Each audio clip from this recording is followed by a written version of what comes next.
the weather forecast with Coloca in its multipurpose banquet hall, Il Palazzo. Hi ladies and gentlemen, and good to have you once more on the weather forecast. Hope you're having a beautiful evening.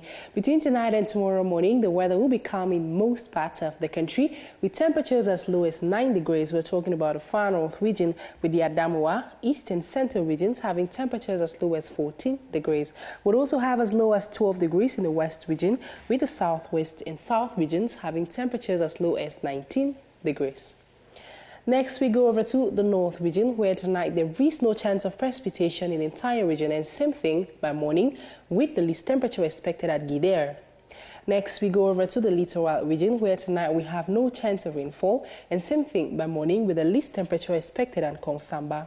And lastly, on to the northwest region tonight, we have no possibility of precipitation, and same experience by morning with Fundong and Kumbo having the least temperature of 14 degrees. I encourage you to make our time and go discover the Mancon Museum in Bamenda. Thank you for watching, and see you next time.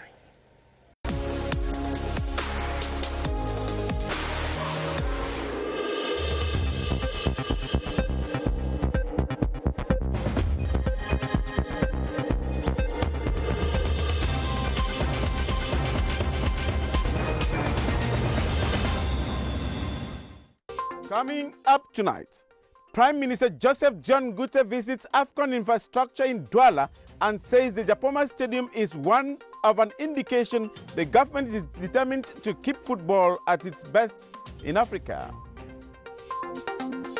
Preparations have intensified in Cameroon 4 days to Sunday's June elections. Right ahead, we'll look at the role of motorcycles and cars in charming voters.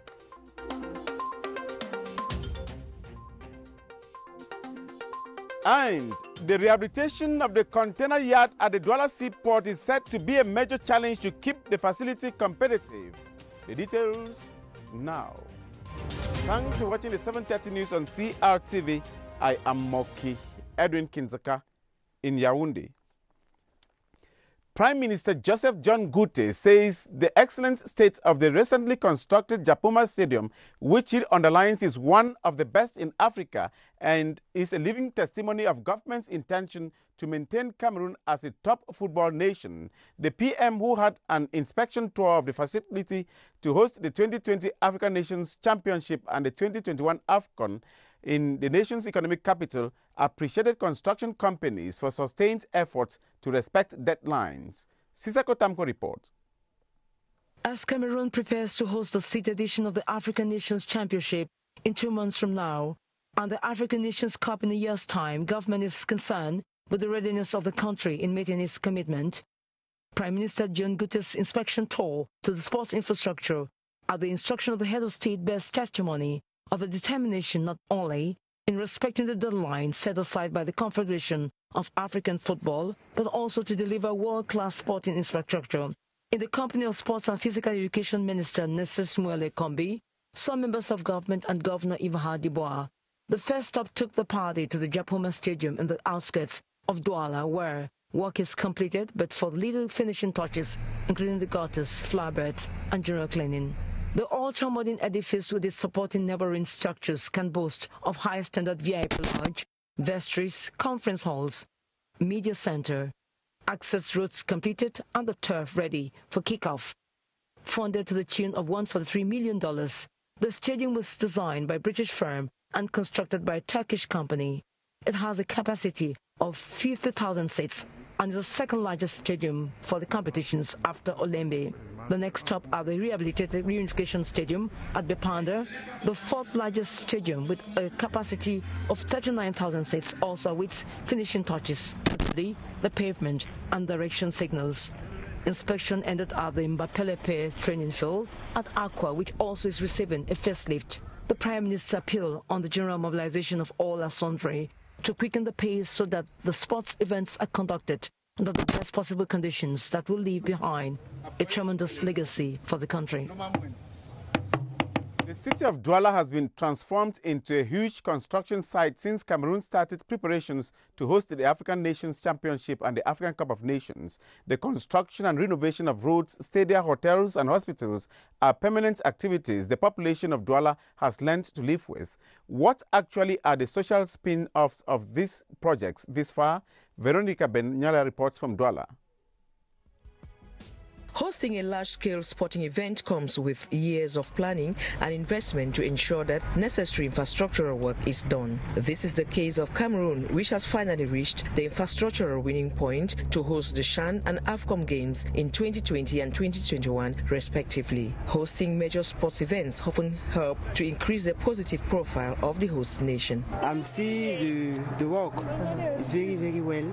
Very well. I'm very happy.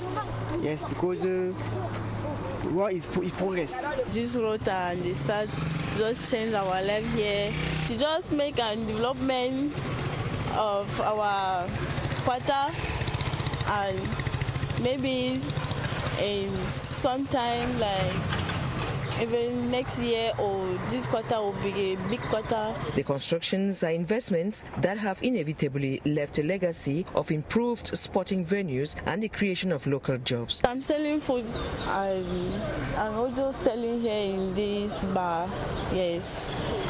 Then we also have customers because of these roads, and even the workers there. They are just come and eat. The lack of good roads, which used to be the permanent nightmare of commuters, is the most appreciated of the investments. At first, it was really difficult for us to go to the main road, but since they have started the road, it has really facilitated us, and we can easily get a taxi from here or a bike. At first, it was not possible to move. Circulation was not possible. It is now we can at least circulate. It is no doubt that the new routes, hotels, stadia and other activities going on to ensure the comfort of tourists visiting during the games have changed the face of Douala and has improved on the quality of life of inhabitants. The Vice President of the Electoral Board of Elections Cameroon, Elecam, says all is set for Sunday's legislative and municipal elections in the Lekki division. Apolline Ekobena Abena Amugu was speaking during a working visit to evaluate the level of preparations in the Lekki. Colette Jani reports from CRTV Center. Less than 1 week to council and parliamentary polls, elections Cameroon officials in the Lekki division are confident preparations are in place to ensure that the February 9 polls are as fair as possible. Now we are very ready because we have hard materials like une and isola, and then didactic material like feuille de pointage, as we call in French, procès verbal. We are working in consultation with the hierarchy. That means we have too much meetings. For example, we are coming from one of them to improve and invest your strategies. Turnout is expected to increase with over 15,000 voters enrolled in the 634 polling stations in the division. Thus, security has been tightened. At the polling station, we're working with gendarmerie and police, who sometime every night can pass and secure our anthem, our council badge, respectively. The elections Cameroon are giving the means to recruit that we call guardian in French. So we can say that the measure of security has taken on, and all will go in the very best place for next election. In spite of the enclave nature in some parts of the division, officials of Elecam divisional branch of the Lekki have all assured the population that all is set for February 9. The governor of the Northwest has called on inhabitants of the region not to respect any calls for a lockdown or ghost town operation. Adolphe Lele-Lafrique issued a communique describing the calls as intended to increase the sufferings of the population. Winston Lebga reports from Bamenda. This is how Bamenda looks during ghost town days. And this is how the capital of the Northwest looks on a business as usual day. The regional governor, Adolphe Lele-Lafrique, in his communique describes the recent calls for a lockdown as fake news and a maneuver to compromise the people's resolve to consolidate their collaboration with the security forces and not to be tolerant towards the perpetrators of kidnappings, killings, and hardship. They are going to face the might of the state, the might of the people who are determined to start by those elections implementing the special status that has been given to this region. The governor says measures have been taken to protect the people and they should not be afraid to go and vote. Elections Cameroon have reassured us that the electoral material is already available in the polling centers in the various divisions of the region. Adolphe Afrique's communique carries 3 toll-free numbers for people to reach the security and defense forces to either denounce suspects or provide information: 113, 117, and 118. Administrative authorities in the Adamawa region have joined officials of the National Anti-Corruption Commission (CNAC) to denounce any corrupt practices during the elections. This was during a campaign organized by the commission in the region to sensitize the population. Raketu Musa Njinge reports from Gaundere. Elected leaders of integrity for a prosperous Cameroon is the theme of CNAC's outing to meet stakeholders of the electoral process and sensitize them on the role they have to play in preventing corruption during the campaigns and the day of vote in view of electing leaders of integrity. Administrative authorities on their part say the initiative is timely. At the level of the administration, we are condemning firmly corruptions, because corruptions can bring up chaos during the results of those elections. According to officials of the National Anti-Corruption Commission, the population have to denounce any corrupt practices related to elections. We are at the heat of campaign. This is the time when we need to awaken their conscience so that they can stand up against corruption and any kind of fraud linked to elections. Meanwhile, CNAC has set up an elections watch unit to receive denunciation of corrupt practices related to the February 9 twin elections. You can reach this elections watch unit using the call-free number CNAC 1517. In continuation of our series on businesses around elections campaign, we today focus on the use of motorcycles and cars. Candidates disburse huge sums of money to have riders and drivers animate their tour of towns and villages. Beatrice Guma accompanied some. In the colors and gadgets of different political parties, they are easily recognizable. They give pomp to the campaign motorcade and are a major asset to campaign teams. But to have a fleet of cars and bikes trail a campaign caravan, candidates must dip their hands into their pockets. The price tags correspond to vehicle types. RAV-CAT new model, Prado TX and Hilux are common targets. The prices, they vary. You cannot take a car from here, maybe you want to go to Yaoundé, for example. It's about 850 kilometers from Yaoundé. The person who has the car will now increase the price. You should be ready to pay at least 80,000 francs per day. For this campaign period, the car rental business is booming, and the cars can go as far as the customer's pocket can pay. The utility vehicles we call pickup, these are the kind of cars that they usually take because they carry foodstuff, gadgets to distribute to people. But cover cars like this one, they have been taken maybe to carry some personalities. For the motorbikes, the negotiation is different. It is done at major road junctions with one or more bike riders hired. The biker is clad in the uniform of the party concerned, and his pay decided as per the time spent with the candidate. 2,000 francs and put me the petrol of 1,500 campaign with them. If they say that they are 115 people, they can give us 15,000 or at times 20,000. We don't have fixed price. Car rental is brisk business during this campaign period. It cost a candidate some 240,000 CFA francs to keep a four-wheel drive car for 3 days and CFA 60,000 francs to hire 30 bikes for an hour in a campaign caravan. In more elections news, national and international observers of the February 9 twin elections have been briefed on the level of preparedness of the polls. They were kept abreast of the situation during a meeting today at the Yaoundé Conference Center that brought together major stakeholders of the twin elections. Ebenezer Kanga has the details. The meeting between ELECAM and the election observers was to brief them on the level of preparedness of the polls. The Director General of Elections gave strong assurance that ELECAM is ready with the material organization of the elections. All electoral materials have already been dispatched to the field. The rate of distribution of voter cards is 96%. The government has provided enough financial means to organize good elections and also taken measures to secure the polls in all the 10 regions of the country. The representatives of the Ministries of Territorial Administration, External Relations and Communication gave clarifications on the security and socio-political situation of the country, measures to facilitate the obtention of visas by international observers and accreditations by journalists. There was a long question and answer session during which the observers were given detailed information on issues relating to their work on Elections Day.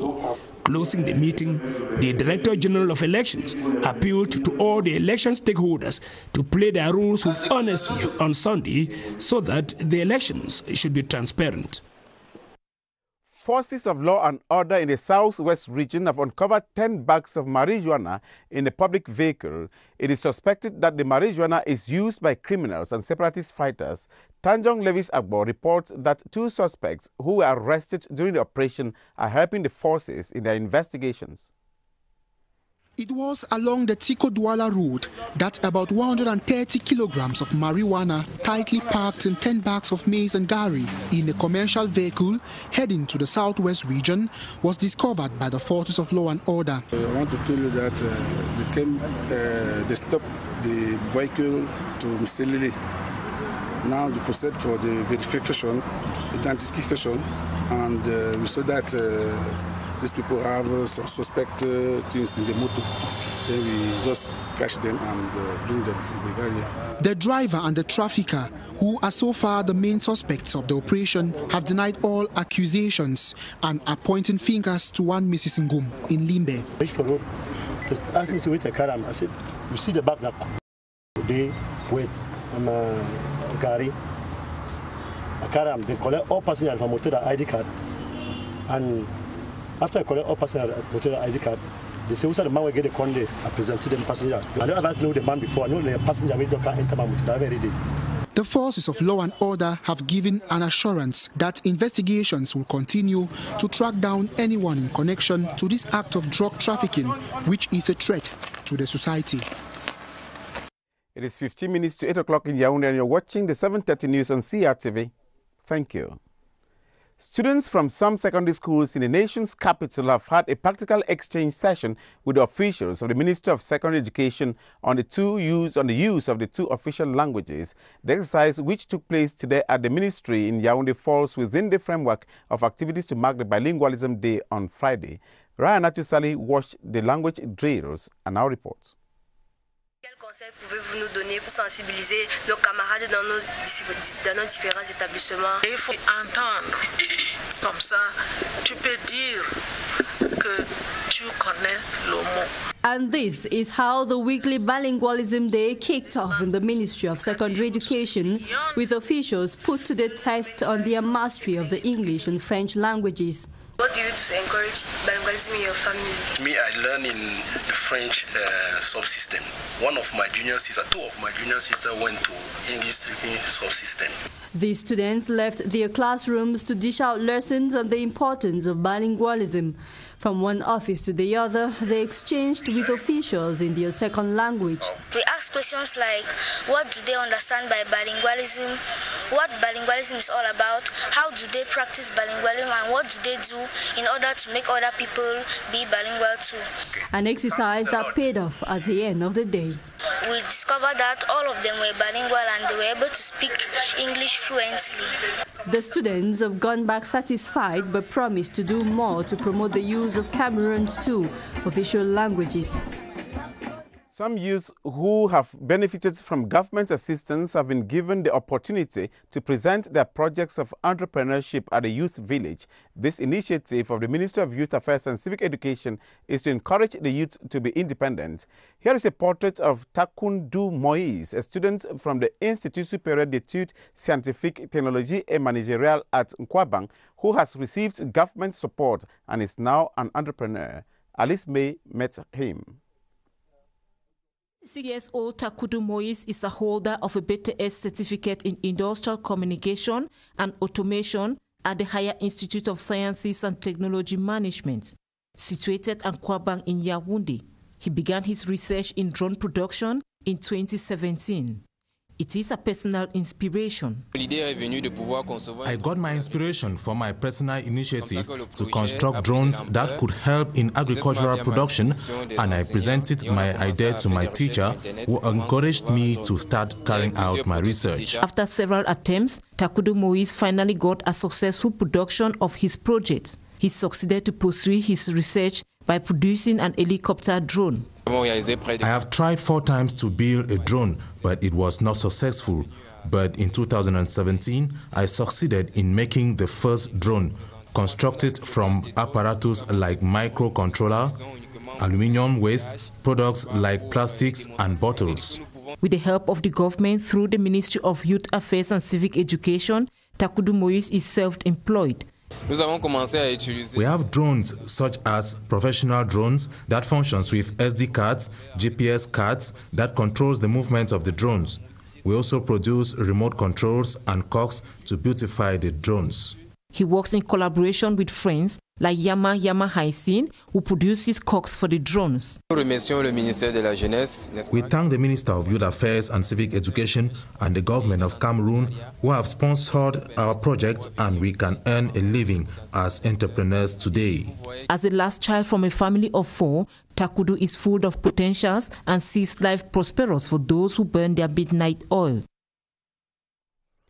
Some 64 students of the Assistant Technicians School of Yaoundé have received end-of-course attestations. The laureates in the fields of Principal Laboratory Technicians in Medical Analysis, Assistant Lab Technicians in Medical Analysis, and Mortuary Attendants have been challenged to put into practice what they have learned and to be professionals in their services. This was during a graduation ceremony today in the nation's capital. Details with Cynthia Etim.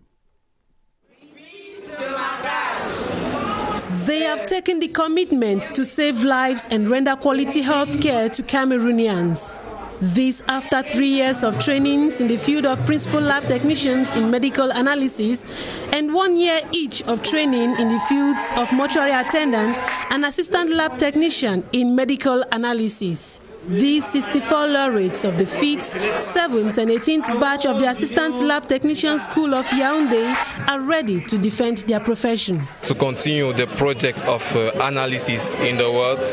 I'm so happy, very, very happy, because passing 3 years was not easy. I have many plans. So this is the first step in my life, and I thank God for that.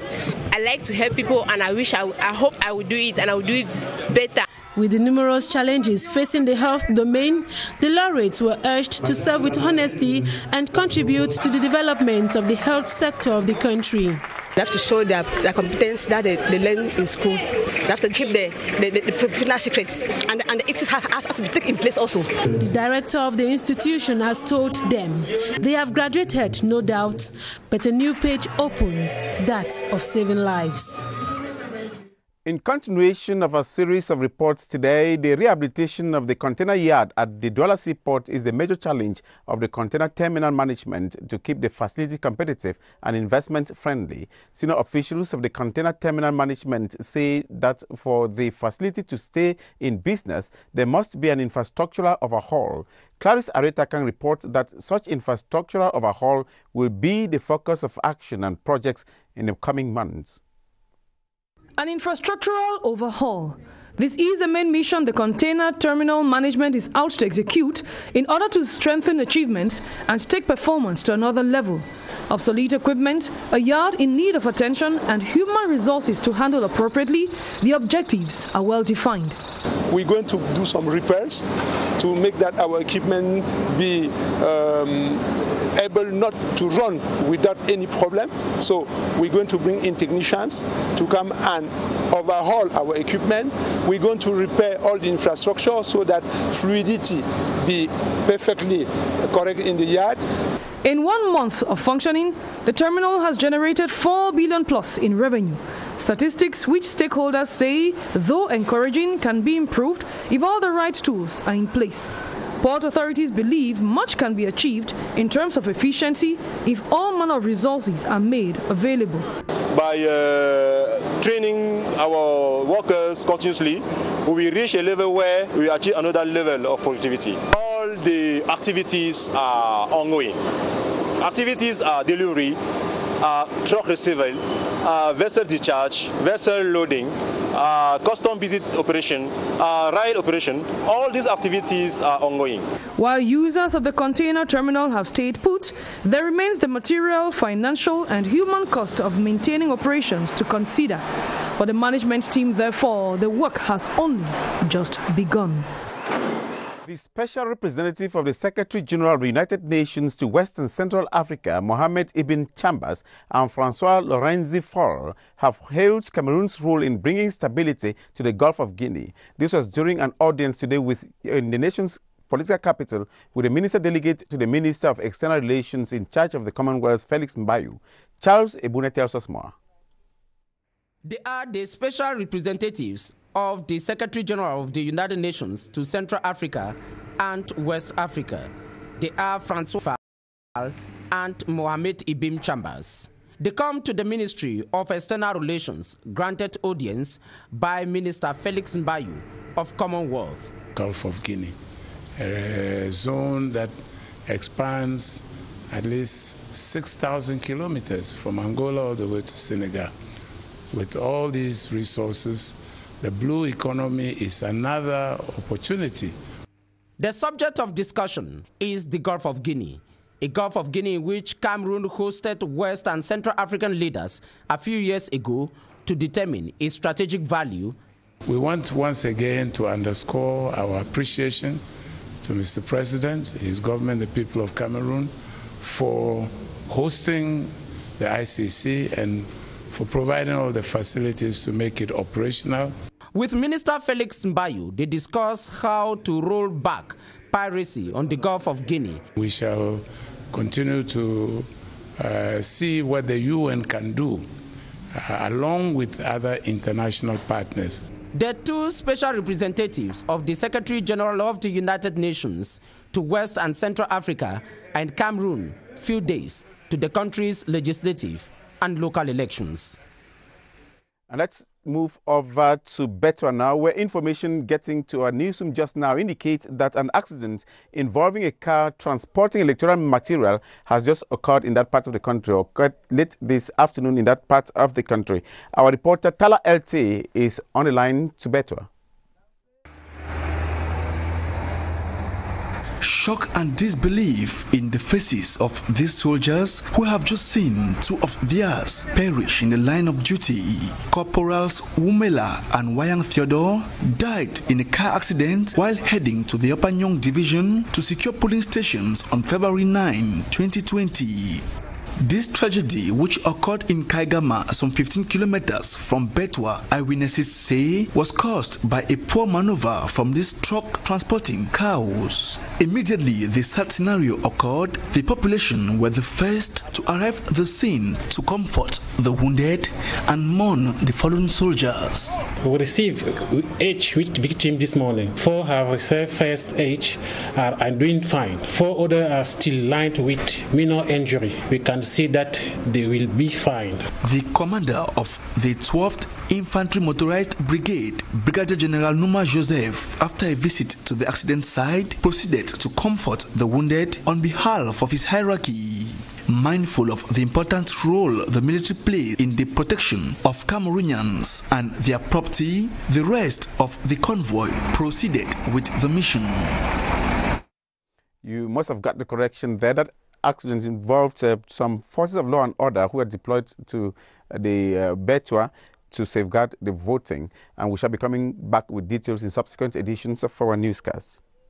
The inhabitants of Sangmelima and its environs in the South region will tonight dance to rhythms of popular artist DJ Kerosene in a concert organized to celebrate the concept of living together. The Ivorian musician will thrill hundreds of youths with his frenzied Coupé de Calais collection and other lead songs from his albums. Local artists will also feature on stage, from where Larry Efande joins us now. Hello, Larry. I guess the whole town is buzzing with cheers. Like you said, the boisterous crowds, the cheers behind me, actually, they are everywhere. The young orchestra is exhilarating the atmosphere. I'm sorry, right there, Moki, you can get the drum beats, you can get the cymbals, you can get all the percussion right into your bone. Also, behind me, you can see that the concert is almost about getting set here at the open air of the SDO's office here at the Sangmelima Metropolis. I'm sure right there you can even get the singers and everyone. Well, I must say it is a concert hope to teach youth to cope with each other. Living together here is the essence, like most of DJ Kerosene's lyrics suggest. So everyone here is in eager anticipation to see Kerosene, whom earlier we saw walk down the streets of Sangmelima with a huge caravan, saying hi and hello and inviting the fans to be here tonight. Just a few minutes from now, the concert is set to begin. But already to give you an aperture, they'll be dancing to popular lyrics like La Victoire, l'Automne, Ça dépend de toi, tu seras élevé. These and other songs will be danced to here tonight. And people have not just come from the urban metropolis of Sangmelima. They have come from Jum, from Mintom, from Meyomesi, from Meyomesala, from Zotele, and to other rural metropolis, all the rural parts of Sangmelima. We'll keep here monitoring more for you for this concert, which promises to be huge and big. But other artists are also announced for tonight. We have Katino, we also have Kokwa Shante, we have Teno, and the finest of artists here in the country. Reporting from Sangmelima for 730 News, I am Larry Evander. Thanks very much, Larry. We can feel the excitement from your voice there, and we're all ears to what will be happening there this night. That ends the 7:30 News on CRTV. I am Moki Edwin Kinzaka in Yaoundé. Thanking you for watching.